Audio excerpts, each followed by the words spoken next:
Is your Xbox Series S or X broken? Well, the good news is I can fix it. Or iFixit can fix it, because like, I'm not fixing your Xbox, but iFixit can help you fix it.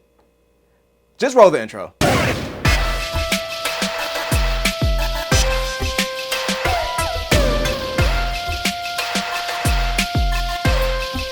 It's Sunday, so let's get sensational.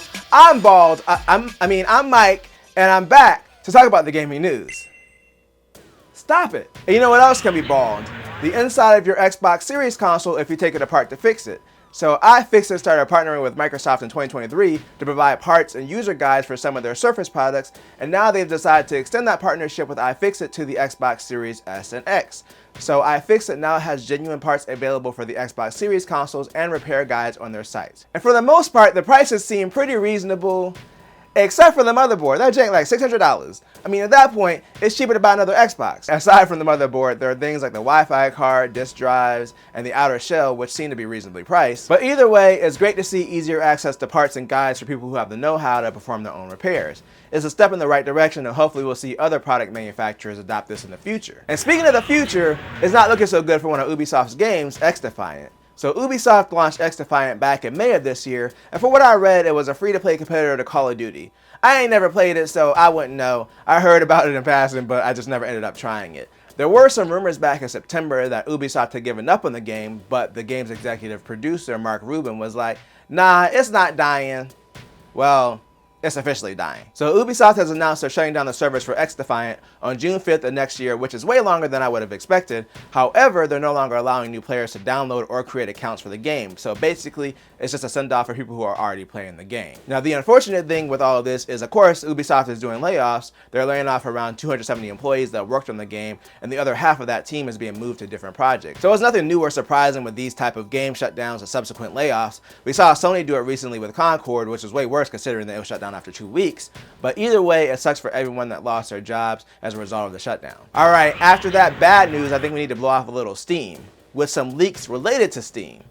All right, that was a bad transition, I'm sorry. So a little over a month ago, we talked about Valve testing SteamOS for the ROG Ally, and originally the promise of SteamOS is that it'll be able to run on other machines, but Valve has been solely focused on the Steam Deck and making it better, so making SteamOS available for other devices has become more of a secondary project. Well, Valve recently updated its brand guidelines, which normally isn't that interesting, but they added guidelines for having a powered by SteamOS badge on a device.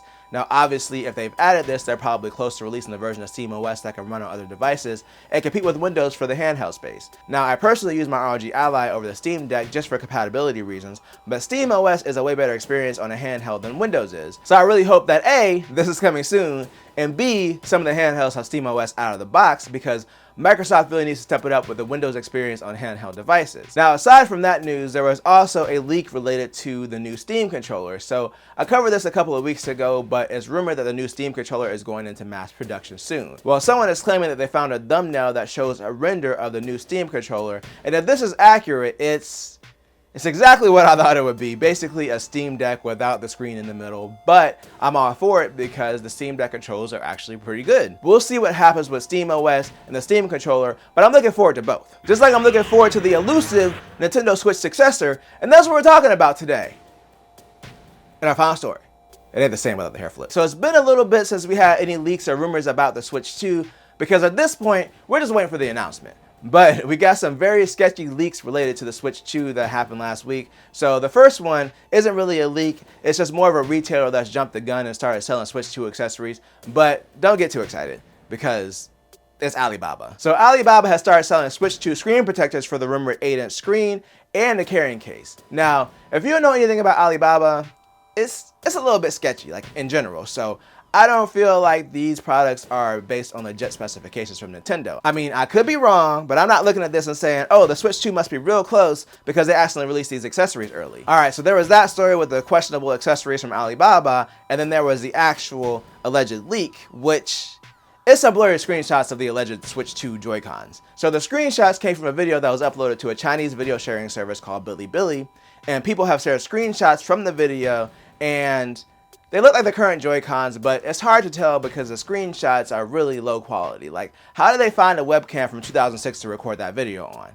So many questions. But anyway, like the questionable accessories we talked about, I wouldn't get too excited about it. This could be something that someone just 3D printed from those alleged renders that leaked a while back. And even if that's not the case, there's nothing to really get super excited about as far as the information gained from seeing these pictures. But this is kind of what I expected as we get closer to Switch 2's announcement and release date. Or probably get more leaks, some of questionable quality like these, until Nintendo makes the official announcement.